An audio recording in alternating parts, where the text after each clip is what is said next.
ఏదండి శ్రీశైల్ రెడ్డి గారు, మళ్ళీ మీ దగ్గరకు వస్తాను. ఒకసారి ఆత్మసాక్షి గ్రూప్ CEO మూర్తి గారి దగ్గరికి వెళ్దాం. వారు స్వయంగా అక్కడికి వెళ్ళారు. అక్కడ ముందరే ఆయన ప్రెడిక్షన్ కూడా ఇచ్చారు, BJP is going to win అని. మూర్తి గారు, మీరు central Delhi, east, north Delhi వీటి మీద ఎక్కువ ఫోకస్ పెట్టినట్టున్నారు. సో బీజేపీ ఆధిక్యం ప్రదర్శిస్తుంది అనే అంచనాకి మీరు ఎలా రాగలిగారు? అంటే మీరు గ్రౌండ్లో ఉన్నారు కాబట్టి, ఆ ఫీల్డ్లో ఉన్నారు కాబట్టి అడుగుతున్నాను. యాక్చువల్గా మనం 18 days సర్వే చేస్తాం సార్ ఢిల్లీలో. చేసినప్పుడు ఏం జరిగిందంటే ఆమ్ ఆద్మీ పార్టీలో కూడా కొన్ని పాజిటివ్ పాయింట్స్ ఉన్నాయి, అలాగే నెగిటివ్ పాయింట్స్ ఉన్నాయి. బీజేపీ మేనేజ్మెంట్ చేయడంలో కూడా కొన్ని తేడాలు ఉన్నాయి. అవన్నీ నేను మీకు చెప్పదలుచుకున్నాను. ఆమ్ ఆద్మీ పార్టీకి వచ్చేటప్పటికి సిటీ ఫ్రీ పవర్ ఒకటి, తర్వాత ఫ్రీ వాటర్ ఇవ్వడము, free bus service, Mohalla clinics, schools అన్ని డెవలప్ చేయడము, తర్వాత ఆటో డ్రైవర్స్ని వెల్ఫేర్ తగ్గించడము చాలా చాలా గొప్పగా చేశారు. దాంట్లో మనం ఎప్రిషియేట్ చేయవలసి ఉంది ఆమ్ ఆద్మీ పార్టీ, అందులో నో డౌట్ ఇన్ ఇట్.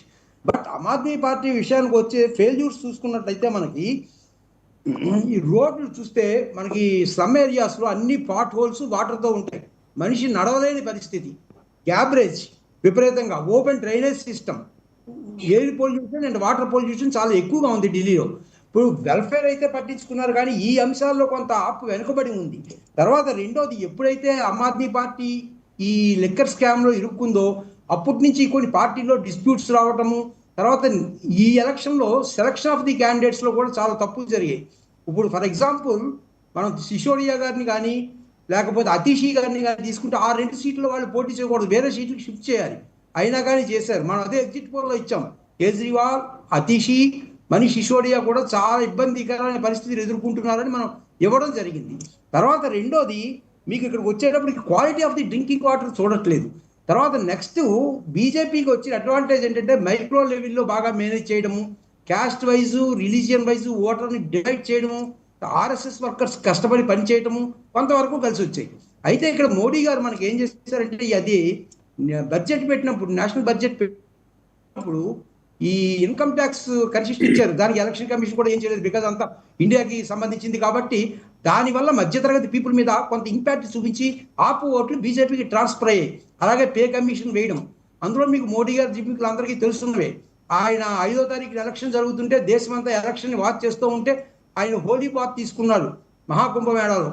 ఈ టీవీస్ అన్ని కూడా దాన్ని ఫోకస్ చేసి ప్రజల అటెన్షన్ డైవర్ట్ చేసి హిందూ మతం అంటేనే బీజేపీ, బీజేపీ అంటేనే హిందూ మతం అనేటట్టు ట్రై చేయటము, తర్వాత మైక్రో లెవెల్ మేనేజ్మెంట్ చేయడము, ఔటర్ ఢిల్లీ ఏరియా. అయితే అంటే మీరు సర్వే చేసే సమయానికి ఆయన కుంభమేళలో స్నానం చేయలేదు కదండి, బహుశా దాని ఇంపాక్ట్ దీని మీద ఉంటుందని అనుకోవచ్చా?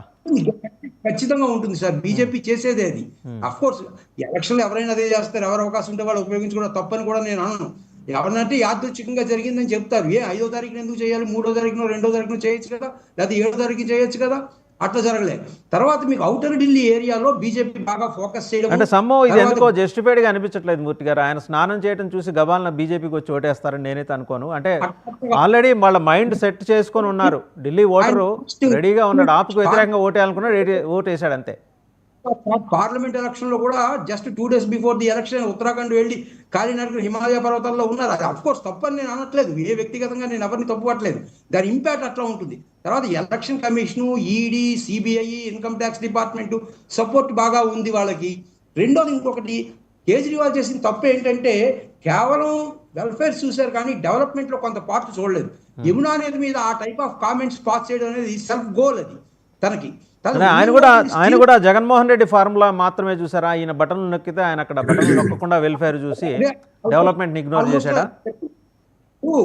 ఈ వెల్ఫేర్ స్కీమ్స్ వల్ల మధ్యతరగతి వాళ్ళకి ఏంటంటే ఉపయోగం? వాళ్ళకి ఏ స్కీము రాదే, ఏ స్కీమ్ లో వాళ్ళకి ఎలిజిబిలిటీ లేదు, వాళ్ళకి వచ్చేది ఏముంది, ఏమీ లేదు. వాళ్ళకి ఇన్కమ్ ట్యాక్స్ ఇప్పుడు రిబేట్ ఇచ్చి మిడిల్ క్లాస్ కూడా, ఏ కంట్రీ అయినా, ఏ స్టేట్ ఎలక్షన్ జరిగినా మిడిల్ క్లాస్ అనే ఓటర్స్ అని వెరీ ఇంపార్టెంట్ ఓటర్స్.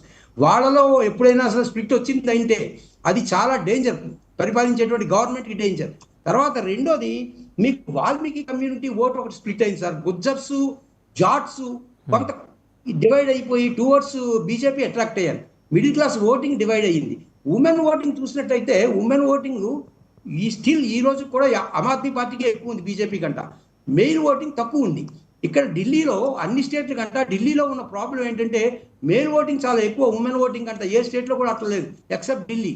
తర్వాత ఢిల్లీలో వచ్చిన ప్రాబ్లం లెఫ్టినెంట్ గవర్నర్ తోటి ఎప్పుడు కొట్లాట అంటే బీజేపీ అట్లా పరిపాలించింది. కానీ ఇంతకుముందు శిలాదీక్ష చేసినప్పుడు కూడా కొన్ని గొడవలు పడ్డా మొత్తం కొన్ని పనులు జరిగేవి. ఇప్పుడు ఆ స్టేజ్ అయితే అక్కడ లేదు. దాంతో ప్రజలు వెక్స్ అయిపోయారు. తర్వాత ఇన్ జనరల్గా ఏంటంటే 10 years చేసిన గవర్నమెంట్ మీద ఏదో కొంత యాంటీ ఇన్కంపెన్సీ ఉండడం మాత్రం జరిగింది. తర్వాత ఎలక్షన్ క్యాంపెయిన్ మనం మొదటి నుంచి చూసినట్టయితే లాస్ట్ 5 days ఉండగా చాలా వీక్ అయిపోయింది క్యాంపెయిన్ ఆమ్ ఆద్మీ పార్టీకి. అంతకుముందు 10 days బిఫోర్ ఉన్నది లాస్ట్ 5 daysలో లేకపోవడం ఒకటి పెద్ద ఎఫెక్ట్ అయింది. ఇది సార్ పోల్ మేనేజ్మెంట్ చేయలేకపోయింది. రైట్ మూర్తి గారు, మళ్ళీ మీ దగ్గరకు వస్తా. ఒకసారి గోపాల్ శర్మ గారు, బీజేపీ సీనియర్ లీడర్, వారి దగ్గరికి వెళ్దాం. గోపాల్ శర్మ గారు, ముందుగా శుభాకాంక్షలు. 26 ఏళ్ల విరామం తర్వాత బీజేపీ అధికారం చేపట్టబోతోంది ఢిల్లీలో. ఎప్పుడో సాహిబ్ సింగ్ వర్మ, మదన్ లాల్ ఖురానా, సుష్మా స్వరాజ్ ఆల్మోస్ట్ జనం మర్చిపోయారు బీజేపీని ఢిల్లీలో. మళ్ళీ రీగైన్ చేసుకోబోతున్నారు power. Middle class, lower middle class ఎలాగూ మీకు దూరంగానే ఉన్నారు. సెంట్రల్ ఢిల్లీలో వచ్చిన ఫలితాలను బట్టి చూస్తే అర్థమవుతోంది. సరే, పేద వర్గాలు ఆపు వెంబడే ఉన్నాయి. మిడిల్ క్లాస్లో లోవర్ మిడిల్ క్లాస్ ఆపు వెంబడే ఉంది. మిడిల్ క్లాస్ని ఈసారైనా మీరు పట్టించుకునే అవకాశం ఉందా? మీరు ప్రధానంగా అధికారానికి దూరంగా జరగటం, ఆ రోజుల్లో మిడిల్ క్లాస్ని మీరు దూరం పెట్టడమే. ప్రత్యేకించి పెరిగిన ఉల్లిపాయల ధరలు కూడా మిమ్మల్ని కుర్చీలోంచి దించేసాయి. గుర్తున్నాయి కదా ఆ సంఘటనలన్నీ?